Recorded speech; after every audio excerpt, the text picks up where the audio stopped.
नमस्कार दोस्तों, मैं विनोद कश्यप एक बार फिर आपके सामने अपने न्यू वीडियो के साथ। जैसा कि दोस्तों आप जानते हो, इससे पहले हमने दारा शिकोह फर्स्ट और दारा शिकोह सेकंड दो पार्ट हमने पढ़ लिए हैं और दारा शिकोह के बारे में आज हम अंतिम चैप्टर अपना अंतिम पार्ट पढ़ने वाले हैं। इससे पहले हमने दारा शिकोह के बहादुरगढ़ के युद्ध तक पढ़ लिया था और हमने धर्मत के युद्ध के बारे में क्या करनी थी, जानकारी लेनी थी। दारा शिकोह के बारे में जानकारी देने से पहले दोस्तों, आगे बढ़ने से पहले दोस्तों, मेरी आप लोगों से एक छोटी सी अपील। यदि आपको मेरे वीडियो अच्छे लग रहे हैं, मेरे द्वारा दी गई जानकारी अच्छी लग रही है, तो कृपया आप मेरे चैनल को सब्सक्राइब कर लें और साथ ही साथ बेल आइकन को भी दबा लें ताकि मेरे न्यू वीडियोस के नोटिफिकेशन जो है वो आपको मिलते रहें। और साथ ही साथ दोस्तों, इससे नेक्स्ट वीडियो के अंदर मैं आपको जहां आरा की जानकारी दूंगा, जो कि औरंगजेब की बड़ी बहन थी, दारा शिकोह की बड़ी बहन थी, जिसके बारे में हमने कल भी जिक्र किया था कि वो जहां आरा जिसके द्वारा उत्तराधिकारी के युद्ध के अंदर, याद रखिए दोस्तों, वो जहां आरा जिसने उत्तराधिकारी युद्ध के अंदर दारा शिकोह का साथ दिया था। दोस्तों यहां पर आपको थोड़ा समझना पड़ेगा।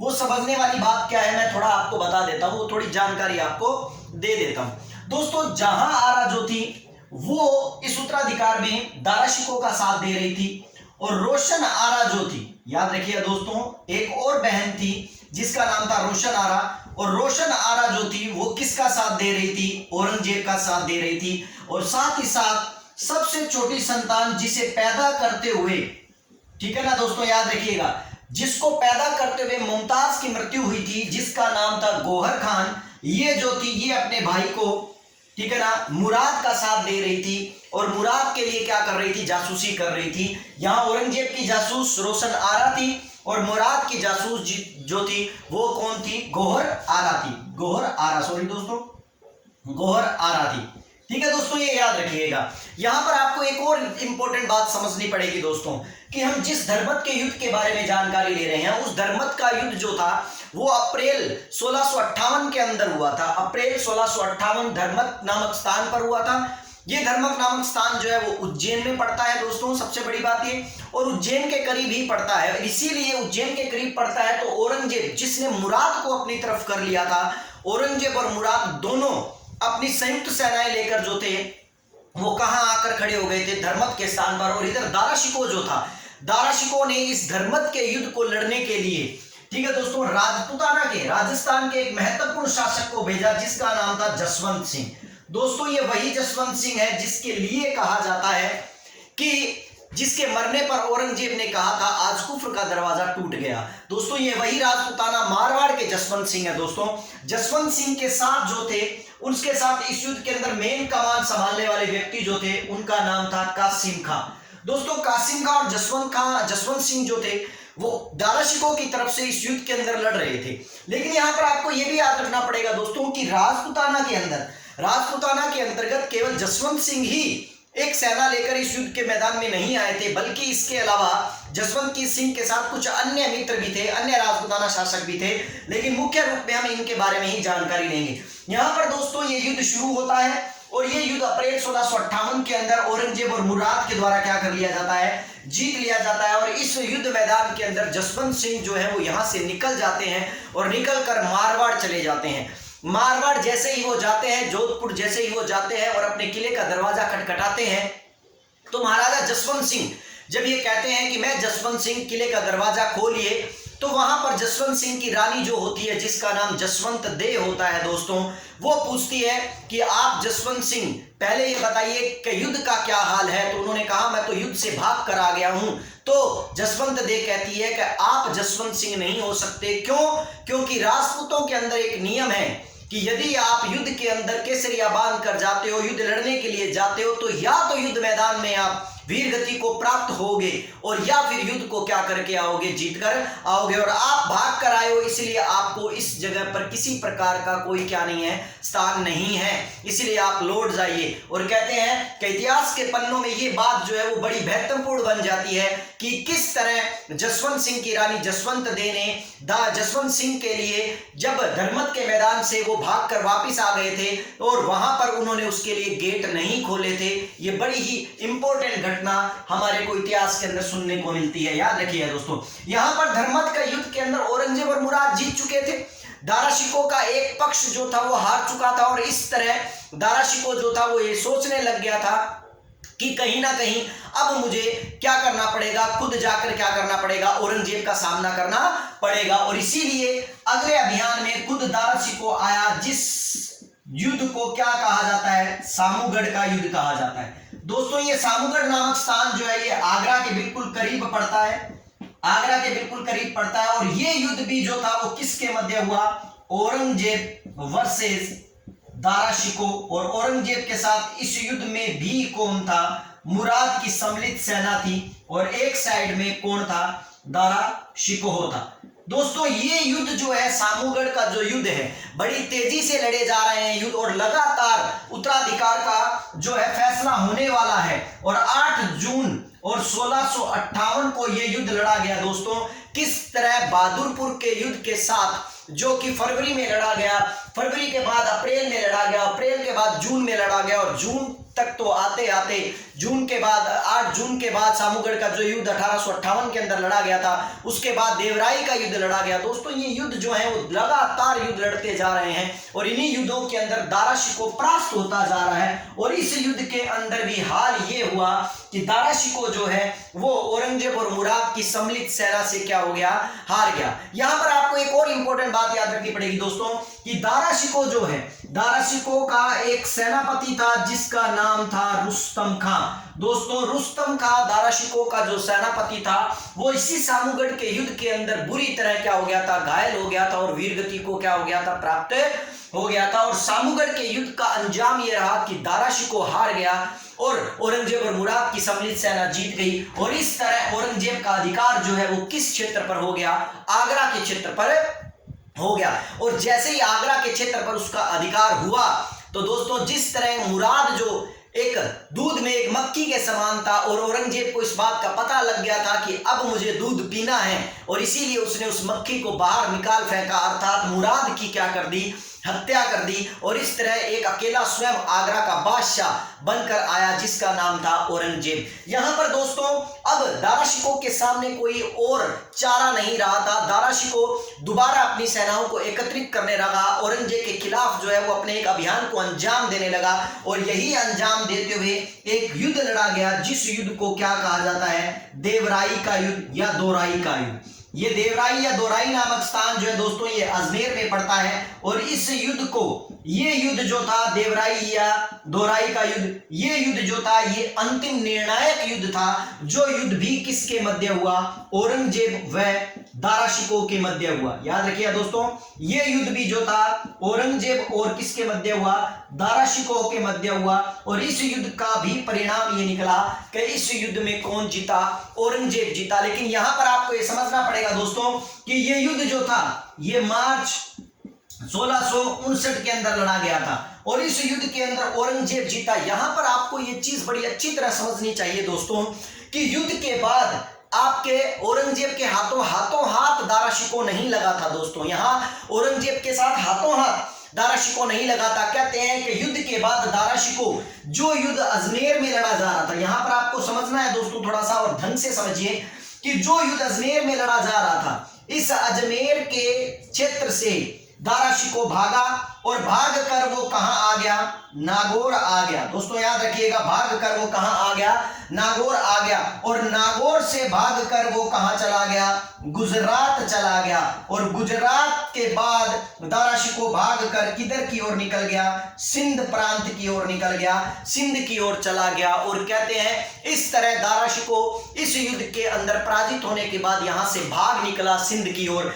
पहले वो कहां गया, पहले वो अजमेर से निकला नागौर की ओर, नागौर से निकलते हुए वो चला गुजरात की ओर और गुजरात की तरफ से निकलता हुआ वो चला गया सिंध की ओर। लेकिन औरंगजेब तो वो व्यक्ति था जो अपने दुश्मनों को कभी छोड़ने वाला नहीं था, उसका हमेशा अंतिम समय तक पीछा करने वाला था। इसका एक बहुत बड़ा उदाहरण दारा शिकोह भी है और उसके साथ साथ औरंगजेब का खुद का पुत्र है जिसे शहजादा अकबर सेकंड के नाम से जाना जाता है, जिसने मेवाड़ के शासक राज सिंह का सहयोग किया था। और कहते हैं कि उसके बाद जब राज सिंह को जहर देकर मरवा दिया गया था तो इसी अकबर सेकंड को पकड़ने के लिए औरंगजेब ने दूर दूर तक सेनाएं भिजवाई थी। जो अकबर सेकंड भागता भागता संभाजी के पास भी गया और संभाजी से फिर उसके बाद पहले वो वीर दुर्गादास राठौड़ के पास गया, फिर वो संभाजी के पास गया और फिर उसके बाद मजबूरन अकबर सेकंड को भारत छोड़ना पड़ा और भारत से वो फारस की ओर निकल गया। ऐसे ही इसी तरह ऐसा कहा जाता है कि औरंगजेब ने, ये औरंगजेब की एक नीति थी दोस्तों कि वो अपने दुश्मन को अंत तक नहीं छोड़ता था और जब तक वो कंफर्म ना हो जाए कि उसका दुश्मन मर चुका है तब तक वो किसी पर विश्वास नहीं करता था। औरंगजेब एक शंकालु प्रवृत्ति का व्यक्ति था। इसके बारे में हम आगे भी जिक्र करेंगे, इसका एक उदाहरण आगे भी लेंगे हम।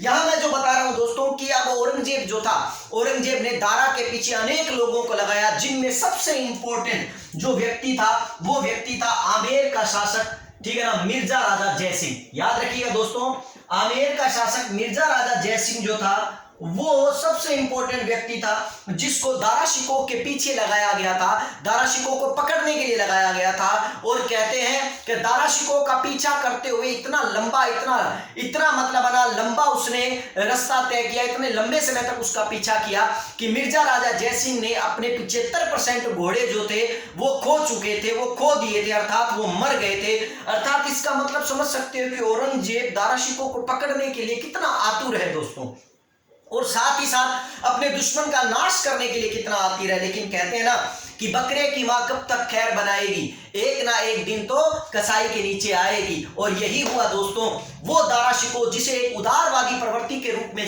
प्रवृत्ति वाला व्यक्ति जाना जाता है, जिसे लेनपुल ने लघु अकबर की संज्ञा दी है, वो व्यक्ति जो दो समुद्रों के मेल को, दो विचारधाराओं को मेल मिलाप करवाना चाहता था, हिंदू धर्म को और मुस्लिम धर्म की विचारधाराओं का मेल करवाना चाहता था, उस व्यक्ति के घर के अंदर ही लंका ढाने वाली बात हो गई। और कहते हैं कि 9 जून सन 1659 को, याद रखिएगा दोस्तों, 9 जून सन 1659 को, 9 जून सन 1659 को, ठीक है ना दोस्तों, हुआ क्या कि बोलन दर्रे के अंदर एक बलूची सरदार ने जिसका नाम मलिक जीवन था, मलिक जीवन ने गद्दारी करते हुए दारा शिकोह को किसके हवाले कर दिया, औरंगजेब के हवाले कर दिया। 9 जून 1659 को बोलन दर्रे के अंदर एक बलूची सरदार जो जिसका नाम मलिक जीवन था, उसने दारा शिकोह को औरंगजेब के हवाले कर दिया दोस्तों। और इस तरह दारा शिकोह अब किसके कब्जे में आ गया था, औरंगजेब के कब्जे में आ गया था। अब जो सलूक औरंगजेब दारा शिकोह के साथ करने वाला था, उस सलूक की पूरी स्टोरी जो है हमें दारा शिकोह के तोपची या दारा शिकोह का मेन व्यक्ति जिसका नाम मनुची था, उसने अपनी पुस्तक के अंदर स्टोरी और डिमोगोर के अंदर साफ साफ लिखा है। और उसने पेज नंबर 359 पर यह बात लिखी है और कहा है कि औरंगजेब ने दारा शिकोह की हत्या के बाद, ऐसा कहा जाता है कि जब उसे पकड़ लिया गया, पूरी स्टोरी मैं आपको बताता हूं दोस्तों, जब दारा शिकोह को पकड़ लिया गया तो दारा शिकोह को पकड़ने के बाद उसे जेल खाने में बंद कर दिया गया। अब मुद्दा था कि दारा शिकोह जिसको दिल्ली की सारी जनता बड़ा प्यार करती थी, ठीक है ना, जिसको सभी जो मतलब ना जनता जो थी वो ये मानती थी कि दारा शिकोह उदार प्रवृत्ति का व्यक्ति है और कभी ना कभी गद्दी पर वो बैठेगा। और लेकिन कहते हैं कि औरंगजेब इसी सम्मान को लोगों की दृष्टि से निकालना चाहता था और लोगों में अपना भय भी बनाना चाहता था। और इसीलिए ऐसा कहते हैं कि औरंगजेब ने एक चाल चली और चाल चलते हुए उसने क्या किया कि कपड़े जो कभी दारा शिकोह बड़े सुंदर राजशाही कपड़े पहना करता था, जो कभी अच्छे कपड़े पहना करता था, उस वक्त दारा शिकोह के साथ एक पुत्र भी था जो दोस्तों जिसका नाम था सिपीहर शिकोह। मैं थोड़ा ये साफ कर देता हूं, अगर आप इसका स्क्रीनशॉट लेना चाहें तो ले सकते हैं दोस्तों, ताकि मैं इसको बाद में क्या कर दूं, इसको क्लियर कर दूं। चलिए दोस्तों, मैं आपको बताना चाहूंगा, स्क्रीनशॉट ले लिया होगा, मैं आपको बताना चाहूंगा कि जिस तरह दारा शिकोह जो था, दारा शिकोह के साथ उसका पुत्र भी था दोस्तों, जिसका एक पुत्र था जिसका नाम था सिपीहर शिकोह या सिपीहिर शिकोह। ये जो पुत्र जो था ये दारा शिकोह के साथ ही था दोस्तों, दोनों को जेल में डाल दिया गया। अब दोस्तों सबसे बड़ी बात ये कि मनुची अपनी पुस्तक में क्या कहता है, मनुची अपनी पुस्तक में कहता है, और साथ में सर यदुनाथ सरकार की एक पुस्तक है जिसका नाम है the short history of Aurangzeb. Short history of Aurangzeb के पेज नंबर 66 और 67 के अंदर, 66 और 67 के अंदर भी दारा शिकोह के साथ किए गए व्यवहार का हमें पूर्ण उल्लेख मिलता है दोस्तों। दारा शिकोह के द्वारा, औरंगजेब के द्वारा दारा शिकोह को किस तरह पकड़ा जाना, किस तरह पकड़ा गया और पकड़ने के बाद किस तरह उसको एक हाथी पर बिठाया गया और हाथी पर मैले कुचले कपड़े, मुंह काला किया गया, ठीक है ना, एक प्रकार से नग्न, एक प्रकार से अर्धनग्न कपड़े थे जो साधारण वेशभूषा के अंदर ही मान लीजिए आप, ठीक है ना, और मुंह काला कर कर उसको पूरे दिल्ली शहर के अंदर घुमाया गया। इस प्रकार का व्यवहार जो था वो औरंगजेब के द्वारा किया गया। सबसे बड़ी बात दोस्तों यहां पर आपको मैं एक चीज और बताना चाहूंगा कि यहां पर मनुची स्टोरियो डी मोगोर के अंदर अपनी पुस्तक के अंदर, यहां पर मनुची स्टोरियो डी मोगोर की नामक पुस्तक के अंदर अपने 359 पेज पर वो ये बात कहते हुए लिखता है कि जिस वक्त अदारा शिकोह को और उसके पुत्र सिपरी शिकोह को मैंने जेल में बंद किया हुआ था, मनुची ये बात बताता है कि औरंगजेब ने जिस तरह उसे बंद किया हुआ था, बंद करने के बाद उसने एक विशेष समिति बिठाई, जिस विशेष न्याय समिति गठित की, जिसके अंतर्गत औरंगजेब जो है वो दारा शिकोह को पकड़ने के बाद उसे दंड देना चाहता था। इस विशेष समिति में कुछ लोग थे दोस्तों जिनके नाम मैं आपको बता देता हूं, थोड़ा याद रखने वाली बात है। इसमें एक का नाम था दानिश मोहम्मद, याद रखिए दोस्तों, दानिश मोहम्मद, और दूसरी जो महिला थी, जिस महिला के बारे में बात करें, उस महिला का नाम था रोशन आरा, जिसने इस उत्तराधिकार युद्ध में किसका साथ दिया था, औरंगजेब का साथ दिया था। और एक व्यक्ति था जिसका नाम था शाइस्ता खां। ये दोस्तों वही शाइस्ता खां है जिसका वर्णन और जिसका वृतांत, जिसकी घटनाएं हम शिवाजी के साथ सुनते हैं। और ये शाइस्ता खां जो था ये औरंगजेब का क्या था, मामा था, और ये रोशन आरा जो थी ये औरंगजेब और दारा शिकोह की क्या थी, बहन थी, जैसा कि मैं आपको पहले भी बता चुका हूं। और इसके साथ एक और व्यक्ति इस कमेटी में शामिल था जिसका नाम था बहादुर खां। दोस्तों इनके अंदर सबसे महत्वपूर्ण बात क्या है, इनमें और भी कई व्यक्ति थे दोस्तों, लेकिन इनमें सबसे महत्वपूर्ण बात यह है कि इस विशेष न्याय, ठीक है ना, गठित कमेटी जो थी या विशेष न्याय के लिए जो कमेटी गठित की गई थी, इस कमेटी में किस व्यक्ति ने दारा शिकोह को क्षमा करने का, ठीक है ना, प्रावधान रखा, वो केवल एक ही व्यक्ति था दोस्तों जिसका नाम था दानिश मोहम्मद। याद रखिएगा दोस्तों, दानिश मोहम्मद एकमात्र व्यक्ति था जिसने दारा शिकोह को क्षमा करने के लिए कहा, लेकिन रोशन आरा ने उसी वक्त वहां पर यह कहा कि नहीं भाई, ठीक है ना, दारा शिकोह को पूर्णतः दंड दिया जाना चाहिए, मृत्यु दंड दिया जाना चाहिए। शाइस्ता खां और बहादुर खां जैसे लोगों ने भी ये कहा, और ये कहा कि अगर औरंगजेब तू खुद अगर दारा शिकोह को दंड देता है तो यह दंड इस्लाम के विरुद्ध नहीं होगा बल्कि इस्लाम के पक्ष में होगा, क्योंकि ये सभी लोग दारा शिकोह को विधर्मी मानते थे, क्योंकि वो प्रॉपर रूप से केवल मुस्लिम विचारधाराओं को, सूफी विचारधाराओं को ही महत्व प्रदान नहीं करता था, बल्कि हिंदू विचारधाराओं के लिए भी बड़ा ही जाना माना शासक था, बड़ा ही इंपॉर्टेंट शासक था, और कहीं ना कहीं अकबर से भी उदार प्रवृत्ति वाला शासक था। और यही रीजन था जिसके कारण इस कमेटी में फैसला लिया गया कि दारा शिकोह को मृत्यु दंड दे दिया जाए। दोस्तों दारा शिकोह को मृत्यु दंड तो दे दिया जाए, लेकिन किस तरह, आपको जैसा कि मैंने बताया औरंगजेब जो है बड़ा शंकालु प्रवृत्ति का था। स्टोरियो डी मोगोर के अंदर खुद मनुची इस बात को लिखता है कि जब औरंगजेब ने आदेश दिया कि जाओ और जाकर दारा शिकोह का सर काट कर मेरे सामने लेकर आओ, जाओ उसका सर काट दो, कहते हैं कि उसका सर काट कर मेरे सामने लेकर आओ। और ऐसा कहा जाता है कि जब दारा शिकोह और सिपिर अपने कैद खाने में बैठे थे तो सिपिर को दारा शिकोह से अलग कर, ठीक है ना, दूसरी साइड में लेकर गए जाया गया, जहां पर दोनों पिता और बाप और बेटे जो थे दोनों विलाप कर रहे थे, और दोनों को अलग किया गया। और एक साइड में सिपिर शिकोह जो था वो रो रहा था, और दूसरी साइड के अंदर अचानक ही उसे चीखें सुनाई दी, जिन चीखों की आवाज केवल एक बार निकली, लेकिन दूसरी बार पूरी तरफ सन्नाटा छा गया। क्यों? क्योंकि औरंगजेब के सैनिकों ने दारा शिकोह का सर काट दिया था, और कहते हैं सर काटने के बाद उसे अच्छी तरह साफ कर एक थाली में सजाकर औरंगजेब ने आदेश दिया कि मुझे लाकर दिखाओ, क्योंकि मैं पूर्ण रूप से आश्वस्त होना चाहता हूं कि तुम लोगों ने दारा शिकोह को ही मारा है या नहीं। क्योंकि मैंने आपको जैसा बताया दोस्तों, दारा शिकोह एक उदार प्रवृत्ति का व्यक्ति था, लेकिन इसके जस्ट विपरीत औरंगजेब शंकालु प्रवृत्ति का व्यक्ति था, और इतना शंकालु था कि वो अपने द्वारा भेजे गए सैनिकों पर भी विश्वास नहीं कर रहा था, और ये कह रहा था कि नहीं, मुझे लाकर सर दिखाओ, जब तक मैं खुद इस बात को लेकर आश्वस्त नहीं हो जाता कि वो दारा शिकोह ही है, तब तक मैं आगे किसी भी प्रकार का कोई फैसला नहीं लूंगा। और उसकी थाली के अंदर सर लाकर औरंगजेब के सामने पेश किया जाता है। औरंगजेब जब उस सर को देखता है और पूर्ण रूप से आश्वस्त हो जाता है तो वो अपनी तलवार निकालता है। दोस्तों यहाँ पर आपको एक चीज और याद रखनी पड़ेगी, यहाँ पर औरंगजेब की दो तलवारें मानी जाती हैं, जिसमें एक का नाम आलमगीर था और एक का नाम काफिरों का कातिल था।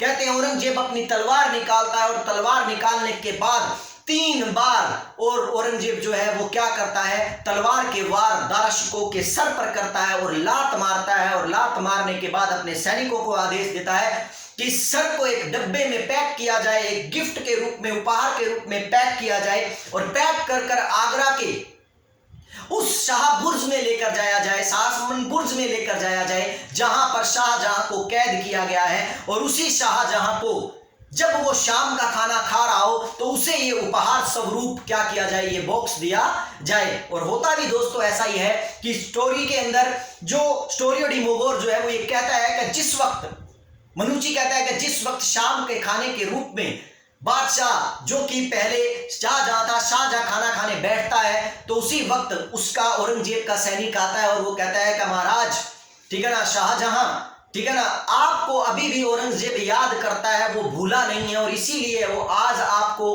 आपके लिए उसने एक तोहफा भिजवाया है। शाहजहां बड़ा प्रसन्न होता है और उत्सुकता रूप से बोलता है कि अच्छा तो बताइए वो तोहफे में क्या है। और जब वो तोहफा खोलता है और उस तोहफे के अंदर वो दारा शिकोह का कटा हुआ सर देखता है तो उसी वक्त शाहजहां जो है वो बेहोश हो जाता है। कहने का तात्पर्य यह है कि इस तरह का अत्याचार, इस तरह का हैवानियत, इस तरह की खूंखारियत जो थी वो केवल और केवल कौन कर सकता था, औरंगजेब ही कर सकता था। और इस प्रकार का वर्णन जो है वो हमें सर यदुनाथ सरकार की पुस्तक the short history of Aurangzeb और एक मनुची की पुस्तक जो है जिसका नाम है स्टोरियो डी मोगोर, और साथ ही साथ बर्नियर भी अपने लेखों में इन चीजों का क्या करता है, जिक्र करता है। हालांकि दोस्तों हम बर्नियर के बारे में जहां आरा के समय भी पढ़ेंगे, जहां आरा का वीडियो भी मैं अभी आपके सामने डालने वाला हूं। कल तक मैं आपको जहां आरा का वीडियो भी उपलब्ध करवा दूंगा। नेट जेआरएफ और फर्स्ट ग्रेड और अन्य कई वैकेंसियों के लिए उस जैसे वीडियो जो है वो आपके काम के रहेंगे। यहां पर आपको एक चीज और याद रखनी पड़ेगी दोस्तों कि एक अंग्रेज इतिहासकार हुए हैं जिनका नाम है विलियम, ठीक है दोस्तों, इनका पूरा नाम जानना चाहोगे तो विलियम स्लीमैन है दोस्तों। इनका पूरा नाम क्या है, विलियम स्लीमैन। विलियम स्लीमैन की माने तो विलियम स्लीमैन क्या लिखते हैं, इतिहासकार विलियम स्लीमैन क्या लिखते हैं, इतिहासकार विलियम स्लीमैन दारा शिकोह की कब्र को देखकर कहते हैं, अर्थात दारा शिकोह की मतलब है दारा शिकोह को देखकर कहते हैं कि यदि दारा सिंहासन पर बैठने के लिए जीवित रहता तो शिक्षा का स्वरूप तथा उसके साथ साथ भारत का भाग्य भी क्या होता, अलग होता। तो दोस्तों ये था दारा शिकोह जिसके बारे में विलियम स्लीमैन ने भी बड़ी ही उम्दा बात कही है, बड़ी ही बेहतरीन बात कही है। यहां पर आपको याद रखना पड़ेगा दोस्तों कि दारा शिकोह जो है वो बड़ा ही इंपॉर्टेंट व्यक्ति रहा है। दारा शिकोह जो है वो दो धर्मों को जोड़ने वाला व्यक्ति रहा, उसे एक सेतु के समान माना जा सकता है। लेकिन औरंगजेब की कट्टरता ने, औरंगजेब के इस प्रकार के अत्याचार ने, क्रूरता ने दारा शिकोह की जान ले ली। और कहीं ना कहीं हम ये भी कह सकते हैं कि औरंगजेब इनसिक्योर रहता था हर चीज में, कि उसे लगता था कि कहीं ये लोग मुझे मृत्यु न देकर, कहीं ये लोग धोखे से मेरी हत्या न कर सियासत छीन ले। इसीलिए उसने अपने किसी भी भाई को क्या नहीं किया, जिंदा नहीं छोड़ा। और इस दौरान इन सब में साथ देने वाली महिला जो थी वो रोशन आरा थी। लेकिन यहां आपको एक बात और इंपॉर्टेंट याद रखनी पड़ेगी दोस्तों कि चाहे रोशन आरा ने औरंगजेब का साथ दिया हो, लेकिन इस मुगलिया सल्तनत के अंदर जिस वक्त औरंगजेब की बादशाहत थी उस वक्त जहां आरा का जो रुतबा था और शाहजहां के काल में भी जो रुतबा जहां आरा का था और औरंगजेब के काल में जो रुतबा जहां आरा का था वो कभी भी मुगलिया सल्तनत में किसी भी राजकुमारी का नहीं रहा है। रानियों के अंदर तो शायद इतने बड़ा रुतबा जो है नूरजहां और मुमताज जैसी महिलाओं का जरूर रहा है, लेकिन राजकुमारियों में जहां आरा जितना क्या है रुतबा कभी कभी भी कहीं भी नहीं रहा है। इसलिए मेरा अगला वीडियो जो है वो जहां आरा पर भी क्या है होने वाला है, इसलिए उस वीडियो को भी जरूर देखें। आशा करता हूं दोस्तों कि आपको दारा शिकोह के बारे में ये मेरी सारी जानकारियां अच्छी लगी होंगी। यदि आपको ये जानकारियां अच्छी लगी तो आप मेरे हौसले को बढ़ाने के लिए मेरे इन वीडियो को जरूर लाइक करें, सब्सक्राइब करें। और दूसरी सबसे बड़ी बात दोस्तों कि मैंने पीछे के 2 वीडियो जो बनाए हैं वो सारे वीडियो मैं मेरे मोबाइल से बनाता हूं दोस्तों, और शायद इसीलिए मोबाइल में जितनी मेमोरी होती है वो वीडियो उतने बन जाते हैं। और इसीलिए मैं अंतिम समय में वीडियो में ये भी नहीं बता पाया कि इसका अगला पार्ट हम अगले नेक्स्ट वीडियो में पढ़ेंगे, इसलिए उनको डायरेक्ट सीधा डाल दिया गया है। तो क्षमा चाहूंगा दोस्तों। किसी दिन कहते हैं ना दोस्तों कि खुशियां से संतुष्टि मिलती है, खुशियां से संतुष्टि मिलती है और संतुष्टि से खुशियां, खुशियां से संतुष्टि मिलती है और संतुष्टि से खुशियां खुशियां थोड़े, अंतर थोड़ा सा है दोस्तों इनमें, वो समझिए वो क्या है, ठीक है ना। खुशियां थोड़े समय के लिए संतुष्टि देती हैं, लेकिन संतुष्टि हर समय हमें क्या रखती है, खुश रखती है। यह संतुष्टि हमेशा हमें खुशियां प्रदान करती है। तो दोस्तों आशा करता हूं ये वीडियो आपको अच्छा लगा होगा, और अब इसके बाद हम मिलते हैं नेक्स्ट वीडियो में, और नेक्स्ट वीडियो में हम जानकारी लेंगे किसकी, जहां आरा की, जो कि दारा शिकोह की सबसे बड़ी बहन थी, औरंगजेब की सबसे बड़ी बहन थी, यहां तक कि 1614 के अंदर जिसका जन्म हुआ। इसके बारे में संपूर्ण जानकारी लेने वाले हम नेक्स्ट वीडियो में। मेरे नेक्स्ट वीडियो में जरूर मिलिएगा दोस्तों। धन्यवाद, नमस्कार, राम राम, सत श्री अकाल, आदाब।